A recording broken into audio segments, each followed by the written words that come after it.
इस टाइम बज रहे हैं रात के 11 और मैं वीडियो शूट कर रहा हूँ। एंशंट हिस्ट्री तो हमारी साइमल्टेनियसली चली रही है।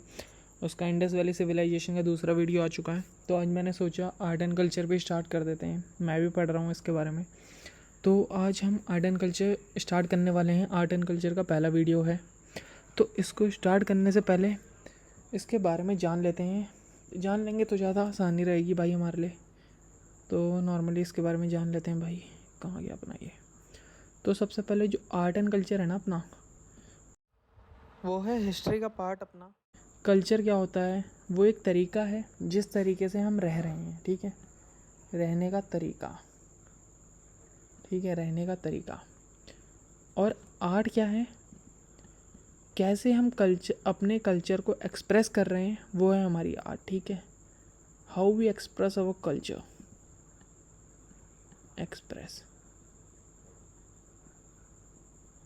ठीक हो गया। यार लिखा नहीं जाता माउस से। तो ये तो था इसके बारे में। तो अब हल्का सा इसके ऑर्डर के बारे में पढ़ लेते हैं।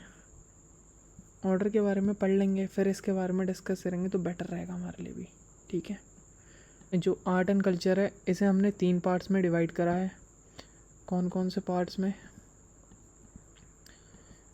विजुअल आर्ट में डिवाइड करा है, और परफॉर्मिंग आर्ट में डिवाइड करा है, और अदर एस्पेक्ट्स ऑफ कल्चर मतलब अदर सोर्सेस पे डिवाइड करा है। विजुअल आर्ट्स मतलब जो हिस्टोरिकल सोर्सेस से हमें आर्ट्स मिलते हैं वो विजुअल आर्ट्स में आएंगे, जो हम पहले देख चुके हैं। इसके अंदर हम क्या क्या पढ़ सकते हैं? विजुअल आर्ट्स के अंदर आर्किटेक्चर पढ़ेंगे, स्कल्पचर्स के बारे में पढ़ेंगे, पोट्री के बारे में पढ़ेंगे, और पेंटिंग्स के बारे में पढ़ेंगे, ठीक है। विजुअल आर्ट्स में हमने इतना पढ़ना है। परफॉर्मिंग आर्ट मतलब ये कहाँ एंशिएंट हिस्ट्री के बारे में आएगा। परफॉर्मिंग आर्ट मतलब जो लाइव चल रहा हो, जो लाइव्स आर्ट वगैरह चल रही हैं, ये तो छोड़ ही दो। परफॉर्मिंग आर्ट मतलब जो कि लाइव चल रहा हो, ठीक है। और अदर एसेप्ट मतलब जो कि ना एंशंट में बिलोंग करे, ना मेडिवल में, ना मॉडर्न में। मतलब इम्पॉर्टेंट तो है, पढ़ना भी है। इनके सोर्सेज मतलब इस पीरियड्स में नहीं है, समझ गए होगे आप। तो ऑर्डर देख लेते हैं कि हमें किस ऑर्डर में पढ़ना है। तो ऑर्डर की बात करूँ तो सबसे पहले तो एंशंट इंडिया को ही कवर करेंगे, ठीक है। एंशंट इंडिया में क्या क्या है देखिए। एंशंट इंडिया में एंशंट हिस्ट्री चल रही है अपनी, मैंने उसमें पूरा सिलेबस डिस्कशन करा है। सेम वही यहाँ पे भी है, बस इसमें हमें, उसमें तो हम पूरा पढ़ रहे हैं। आर्ट एंड कल्चर में हमें उसके मॉन्यूमेंट्स, आर्ट्स, लिटरेचर, स्कल्पचर्स, कौन कौन सी पोइट्री मिली हैं, कौन कौन सी पेंटिंग्स मिली हैं, इन सब के बारे में पढ़ना है। तो सबसे पहले हम पढ़ेंगे आर्ट एंड एंशंट हिस्ट्री में हड़प्पन आर्ट। इसके टाइम पीरियड्स नहीं लिख रहा मैं, वहाँ पे पूरे लिख चुका हूँ। फिर आएगा अपना मौर्यन आर्ट। हड़प्पन आर्ट मतलब वही इंडस वैली सिविलाइजेशन का टाइम, ठीक है। फिर मौर्यन आर्ट के बाद अपना आएगा पोस्ट मौर्यन आर्ट, ठीक है। फिर अब पोस्ट मौर्यन आर्ट्स के बाद अपना क्या आएगा? यार फिर नीचे करो इसे, नीचे तो ये नोट्स आ गए, यहाँ पे लिख ले रहा हूँ, ठीक है, देख लेना। पोस्ट मौर्यन आर्ट्स के बाद अपना आएगा क्या? पोस्ट मौर्यन के बाद अपना आएगा गुप्ता एज आर्ट। फिर पोस्ट गुप्ता एज आर्ट, ठीक है। फिर आ जाएगा अपना साउथ इंडियन आर्ट। फिर क्या आ जाएगा अपना? South Indian art. तो इस वे में हम पढ़ेंगे। आज के लेक्चर में हम हड़प्पन आर्ट को कवर करेंगे, ठीक है। पूरा सिलेबस बता दे रहे हैं एक बार, तो ही बेटर रहेगा पढ़ना आगे जाके। एंशिएंट आर्ट का तो देख लिया, ठीक है। फिर मेडिवल इंडिया आएगा। मेडिवल इंडिया में हम क्या क्या पढ़ेंगे? मेडिवल इंडिया की बात करी जाए तो हम इसमें पढ़ेंगे दिल्ली सल्तनत के बारे में, DS से लिख दे रहा हूँ। और हम पढ़ेंगे मुग़ल आर्ट के बारे में, ठीक है, अकबर वगैरह के बारे में। और फिर मॉडर्न इंडिया भी आएगा अपना। मॉडर्न इंडिया में हम क्या क्या पढ़ेंगे? मॉडर्न इंडिया में हम पढ़ेंगे इंडो गोथिक स्टाइल के बारे में, इंडो गोथिक स्टाइल के बारे में। और हम पढ़ेंगे न्यू रोमन स्टाइल के बारे में, ठीक है, न्यू रोमन स्टाइल के बारे में। तो ये सब पढ़ने से पहले इतनी जानकारी तो हो ही गई होगी आपको कि ये सब हम हिस्ट्री में भी पढ़ चुके हैं। एंशिएंट हिस्ट्री का ही एक पार्ट है। एंशिएंट हिस्ट्री के अंदर ही आता है art and culture. Art and culture history का एक पार्ट है, जिसमें हम हिस्ट्री में हम सारी चीज़ें पढ़ते हैं। बस इसमें आर्ट एंड कल्चर में हम उनके आर्ट्स के बारे में पढ़ेंगे, कल्चर के बारे में करेंगे, मॉन्यूमेंट्स के बारे में पढ़ेंगे, आर्किटेक्चर, स्कल्पचर्स, पोट्री, पेंटिंग्स के बारे में, ठीक है। तो आज के लेक्चर में हम पढ़ने वाले हैं हड़प्पन आर्ट के बारे में। किसके बारे में? इसके बारे में। समझ आ गया होगा आपको पूरा कि आर्ट एंड कल्चर है क्या। कल्चर मतलब जिसमें हम रहते हैं, और आर्ट मतलब जिस तरीके से हम उसे एक्सप्रेस करते हैं। How we express our culture is known as art, ठीक है। तो इंडस वैली सिविलाइजेशन के बारे में बताऊं तो इसमें हमने क्या क्या पढ़ना है, हमें क्या क्या मिला इंडस वैली सिविलाइजेशन से। आर्किटेक्चर मिले, हमें स्कल्पचर्स मिले, पोट्री मिली, और पेंटिंग्स के कम एविडेंसेस हैं, ठीक है। तो इसको आगे स्टार्ट करने से पहले एक हल्का सा डिफरेंस जान लेते हैं आर्किटेक्चर और स्कल्पचर में, ठीक है। यहीं पे बता दे रहे हैं आर्किटेक्चर और स्कल्पचर में। तो सबसे पहले बात करी जाए, क्या बात करी जाए कि इसका साइज़ क्या होगा। जो आर्किटेक्चर होंगे उनका साइज़ जो है वो लार्ज होगा, और जो स्कल्पचर होंगे उनका साइज़ जो है स्मॉल होगा, ठीक है। और आर्किटेक्चर का मतलब स्कोप क्या होगा, इसका जो यूज़ है आर्किटेक्चर का वो डिफरेंट है। जैसे टेम्पल है, टूरिस्ट प्लेस भी होता है कई लोगों के लिए, और कई लोगों के लिए रिलीजियस प्लेस भी होता है, ठीक है। और जो स्कल्पचर है इसका यूज़ क्या होगा, ब्यूटी के लिए, ठीक है। आप ऐसे ही समझ जाओगे आर्किटेक्चर और स्कल्पचर में डिफरेंस। आर्किटेक्चर मतलब पूरा मंदिर, और स्कल्पचर मतलब मंदिर में रखी हुई एक मूर्ति। समझ गए होगे इसी टाइप से। जो आर्किटेक्चर है उसमें हम जो मटेरियल यूज़ करेंगे वो मल्टीपल होगा, ठीक है। और जो स्कल्पचर है उसमें हम जो मटेरियल यूज़ करेंगे वो होमोजेनस होगा, सिंगल स्ट्रक्चर से बनेगी। ये सिंगल कोई भी मटेरियल वगैरह लो, या मेटल ले लो, या क्ले ले लो, या ब्रिक ले लो, ये सिंगल होगा। और इसमें बात करी जाए तो इसमें मल्टीपल होंगे, ठीक है। और इसका प्रिंसिपल क्या होता है कि इसका प्रिंसिपल क्या है आर्किटेक्चर का, ठीक है। आर्किटेक्चर में हम मल्टीपल ऑब्जेक्ट्स को कंबाइन करते हैं, ठीक है। मल्टीपल ऑब्जेक्ट्स को कंबाइन करा मतलब मान लीजिए एक टेम्पल ही बिल्ड कर रहे हैं हम, उसमें ब्रिक्स भी लगती हैं, स्टोन्स भी लगते हैं, मेटल्स भी लगते हैं, ठीक है। और एक मूर्ति की बात करी जाए तो एक ही पत्थर लेंगे, उसी पे उसे पूरा शेप दे देंगे, ठीक है। तो इसमें सिंगल ऑब्जेक्ट को करते हैं, सिंगल ऑब्जेक्ट, ठीक है। इसका एग्जाम्पल क्या हो गया, इसका एग्जाम्पल टेम्पल हो गया, और मंदिर के अंदर रखी हुई मूर्ति इसका एग्जाम्पल हो गई, ठीक है। पूरा समझ गए होंगे आप इसके बारे में। तो आर्ट एंड स्कल्पचर में आपका डिफरेंस क्लियर हो गया होगा। अब बात करते हैं हड़प्पन आर्ट एंड कल्चर के बारे में। इंडस वैली सिविलाइजेशन कब चालू हुआ था, सबको पता है अपना। इंडस वैली सिविलाइजेशन 2700 से 1800 BC के बीच में चालू हुआ था। जो इसकी सिटीज़ थी, अर्बन सिटीज़ इसमें डिस्कवर हुई थी, बड़ी बड़ी सिटीज़ डिस्कवर हुई थी। हड़प्पन सिविलाइजेशन कौन सी नदी के कोने पे पाया गया था, रावी नदी के कोने पे पाया गया था। इसमें क्वेश्चन भी उठ सकता है कि जो इंडस वैली सिविलाइजेशन इसका नाम क्यों पड़ा। इसकी फर्स्ट साइट तो हड़प्पा थी, और ये कहाँ पे डेवलप हुआ था, रावी नदी के किनारे। किसने डिस्कवर करा था इसे, डॉक्टर DR साहनी ने, ठीक है। इसमें हमें क्या क्या मिला, स्कल्पचर्स मिले, सील्स मिली, आगे पढ़ेंगे इन सब के बारे में, एक आइडिया दे रहा हूँ बस। पोट्रीज मिली, ज्वेलरीज भी फाउंड हुई। ज्वेलरीज कैसे मिली, जब कोई आदमी मर गया था उसकी हड्डियों के जब उसको गला दिया गया था, उसकी हड्डियाँ वगैरह दिखने लग गई थी, तो उसके गले में जो ज्वेलरीज मिली वो एविडेंस है हमारे, ठीक है। कब मिली, हमें खोदते टाइम मिली। वही ऑब्वियसली बात है, वो कोई आदमी मर जाएगा उसे ज़मीन में दफना ही देंगे, उसी के एविडेंस मिलेंगे हमें, उसी पे ज्वेलरीज मिलेंगी। जो हड़प्पा और मोहनजोदड़ो थे, जो इनका सिटी प्लानिंग था भाई, वो पहले से प्लान था, वेल डेवलप्ड था इनका प्लान, प्रॉपर ड्रेनेज सिस्टम था, रोड्स डिवाइडेड थी, प्लान नेटवर्क ऑफ रोड्स वही भाई ग्रिड पैटर्न था।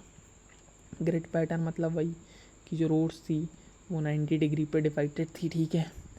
और houses and drainage system, houses देखे जाएँ तो मल्टी स्टोरेज भी मिल जाते हैं हमें, सिंगल स्टोरेज भी मिल जाते हैं। ड्रेनेज सिस्टम बहुत बेटर था। कैसे बेटर था, जैसे ये रोड्स हैं, ठीक है, घरों की ग्रिड पैटर्न था, तो रोड डिवाइडेड थी 90 डिग्री पे, तो इसी के ही नीचे से ये ड्रेनेज सिस्टम भी जा रहा है इनका, ठीक है। ये जो है ये ड्रेनेज सिस्टम भी है रोड के ही नीचे ही। और कई कई पे होल्स भी थे कि जो वर्कर हैं वो जाएं इसके अंदर और इसका क्लीनेज कर सकें, ठीक है।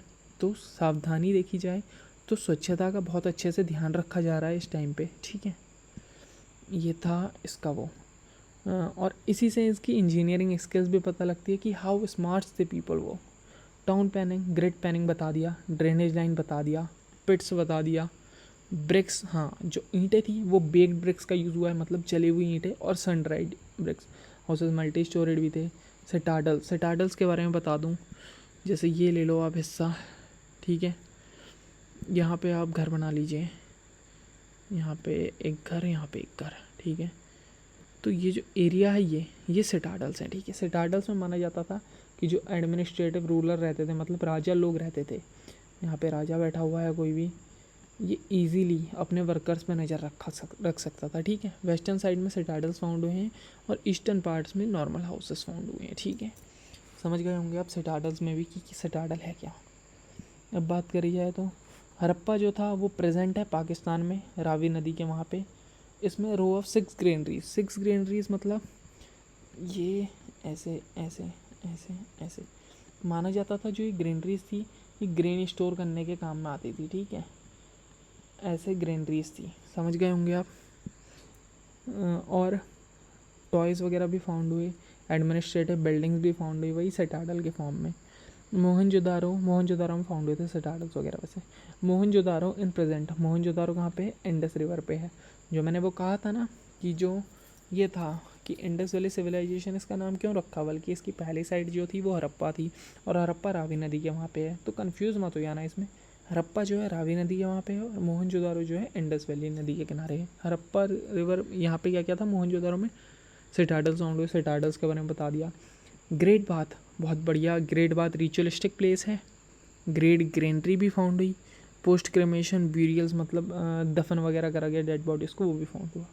धोलेवीरा इन गुजरात, भाई ये वाटर स्टोरेज एरिया था, जाइंट वाटर रिजर्वर, ठीक है। Unique water comprising 10 large science like an advertisement land, ये छोड़िए। स्टेप वेल्स, जो 100 रुपीज़ का नोट है आप उसमें देख लेना, स्टेप वेल बताया गया। एक बार बता देता हूँ कैसा है। ये रहा कुआँ, इसमें सीढ़ियाँ लगी हुई हैं ऐसे ऐसे, जो आदमी हैं लोग हैं वो इस पे चढ़ के नीचे जा सकते हैं और पानी उठा सकते हैं, ये होता है स्टेप वेल, ठीक है।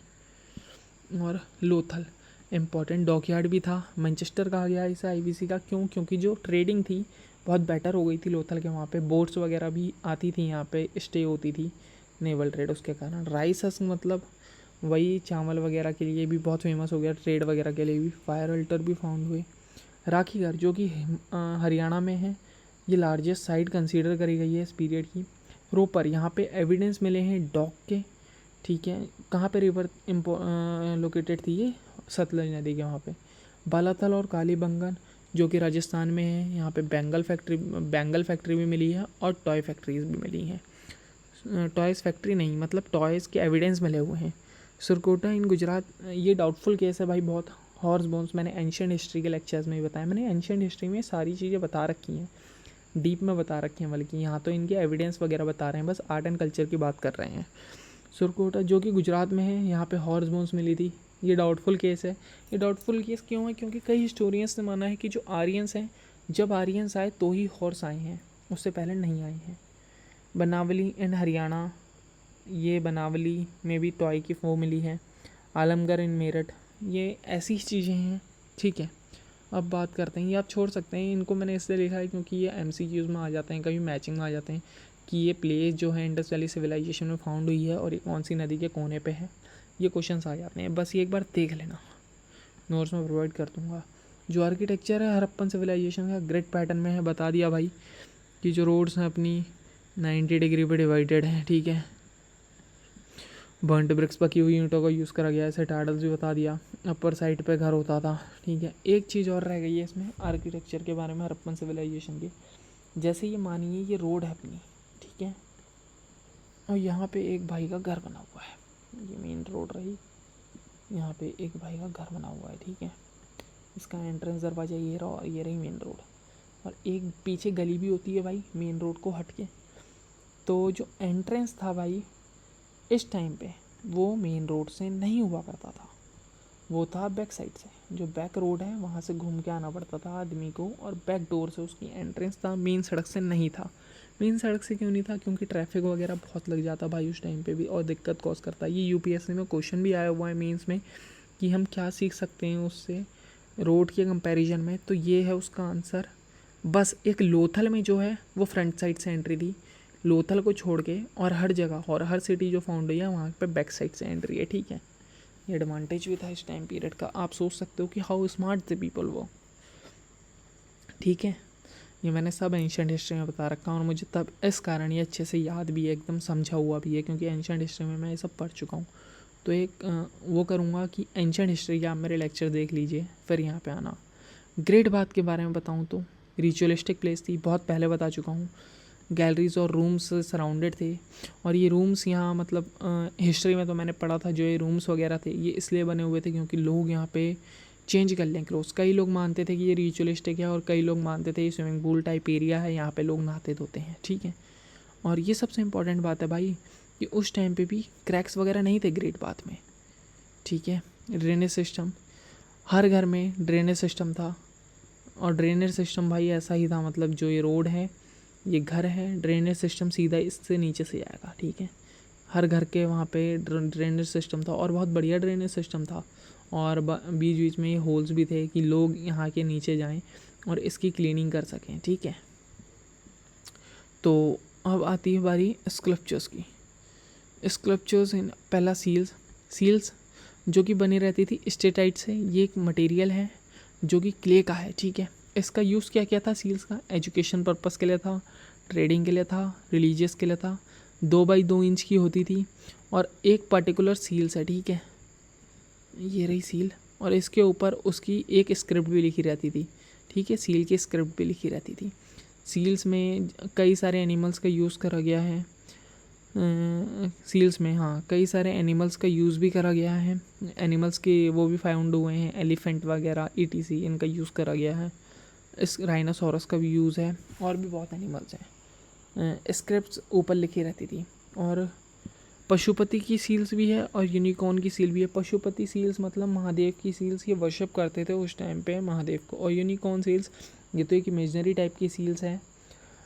यूनिकॉर्न सील्स मोहनजोदारो में फाउंड हुई हैं सबसे ज़्यादा अमाउंट में, ठीक है। और ब्रॉन्ज फिगर्स की बात करें तो सबसे पहले ब्रॉन्ज की बात करें। ब्रॉन्ज क्या है भाई? ब्रॉन्ज है 10+ कॉपर, ठीक है ना, 10+ कॉपर। ब्रॉन्ज की फिगर की बात करी जाए तो क्या क्या फाउंड हुआ है? एक डांसिंग गर्ल फाउंड हुई है जो कि प्रेजेंट में दिल्ली के म्यूज़ियम में लोकेटेड है। और एक ब्रॉन्ज बुल फाउंड हुआ, ये कहाँ से फाउंड हुआ था? कालीबंगन से। और अब बात करते हैं टेराकोटा की। टेराकोटा का तो भाई एक क्ले लाइक स्ट्रक्चर होता है, जो कि इसके जो एविडेंसेस हैं, जो चीज़ें फाउंड हुई हैं वो कम है नंबर में, शेप में क्रूड होता है। गुजरात और कालीबंगन में सबसे ज़्यादा टेराकोटा के फिगर जो हैं वो फाउंड करे गए हैं। मदर गॉडेस का फिगर फाउंड हुआ है इंडस वैली सिविलाइजेशन में, टेराकोटा से जो बना हुआ है। मास्क ऑफ हॉन्डाइटी और पिंचिंग मेथड, ये बनाए कैसे जाते थे? जो वो कुम्हार होता है ना, जो पोट्री वगैरह बनाता है, तो पिंचिंग मेथड से जैसे उसके ऊपर ये घूमता है, जिसके ऊपर क्ले वगैरह रखी हुई है ये घूमता है, इसके ऊपर लोग अपनी उंगली पुट करते थे इसको आकार देने के लिए कि ये पतला हो जाए, मोटा हो जाए, ठीक है। पिंचिंग मेथड से बनता था। पोट्री की बात करी जाए तो प्लेन पोट्री भी थी और पेंटेड पोट्री भी थी। पेंटेड पोट्री जो थी वो रेड और ब्लैक थी कलर में, ठीक है। किस किस की पोट्री फाउंड हुई है? एनिमल्स की, पेड़ की और चिड़ियाओं की, ETC। Perforated pottery, perforated pottery वो होती हैं जैसे ये कोई भी स्ट्रक्चर मैंने बना दिया, ठीक है, ये मैंने कोई भी स्ट्रक्चर बना दिया, इसमें बीच बीच में होल कर दिए, तो ये भी बताता है कि मतलब जो लिक्विड वगैरह था उसका यूज़ भी आ गया है इस टाइम पे। लिक्विड मतलब शराब वगैरह, अल्कोहल वगैरह का भी ये फर्मेंटेशन वगैरह की प्रोसेस होती थी इससे, ठीक है। अब बात करते हैं ऑर्नामेंट्स की। ऑर्नामेंट्स में बात करी जाए तो आदमी और औरत दोनों गहने वगैरह पहना करते थे उस टाइम पे। डेड बॉडी में एविडेंस मिला भी था, ऊपर बता भी दिया था। जब खुदाई करी तो एक लाश में ऑर्नामेंट्स, ज्वेलरीज वगैरह मिली। Necklaces, fillets, armlets, finger rings, girdles, ear rings and ankles, ये ऑर्नामेंट्स थे जो कि आदमी और औरत के द्वारा पहने जाते थे, ठीक है। बीड मेकर भी हुआ करता था प्रीशियस स्टोन से। फैब्रिक्स की बात करें तो कॉटन क्लोथ उस टाइम पे फाउंड हो गया था, कॉटन फाउंड हो चुका था उस टाइम पे। और जो स्पिंडल्स एंड होस जो थे वो एक्सपेंसिव फाइनेंस से बनाए जाते थे, और कुछ कुछ क्ले से भी बनाए जाते थे। प्रीस्ट गॉड की फ़ोटो देखना भाई, एकदम थाइनोस जैसा लगा, जो कि मेल टॉर्सो था, जो सैंडस्टोन का बना हुआ था, ठीक है। प्रिस्ट गॉड से हमें ये पता लगता है कि भाई कितने फैसिनेट थे यहाँ के लोग उसकी बीएड वगैरह देख के, पूरा उसके जो ड्रेसअप वगैरह है, उसका ड्रेसअप मैं पिक्चर तो बना नहीं पाऊँगा, इस टाइप की थी, एकदम थाइनोस जैसा है, नेट पर सर्च कर लेना आप, ठीक है। ऐसे उसके मतलब यहाँ पे आर्ट्स वगैरह भी दिखता है जो उसके गले से वो फंदा गया हुआ है, ठीक है। तो ये सब था इसके बारे में। अब इसके बारे में इम्पोर्टेंस आप क्या क्या याद रख सकते हैं, इसके बारे में आप ये फिगर्स को याद कर सकते हैं, और कौन कौन सी साइड कौन कौन सी रिवर के वहाँ पे है वो याद कर सकते हैं, और इसके ड्रेनेज सिस्टम वगैरह ये याद कर सकते हैं, ठीक है। इसमें से ज़्यादा कुछ भी नहीं आने का, बस यही था इसके बारे में। और एंशंट हिस्ट्री पे मेरा लेक्चर चल रहे हैं, इंडस वैली सिविलाइजेशन पे, वहाँ पे मैं इसके बारे में पूरा डिटेल में डिस्कशन कर रहा हूँ, आप वहाँ पे भी देख सकते हैं।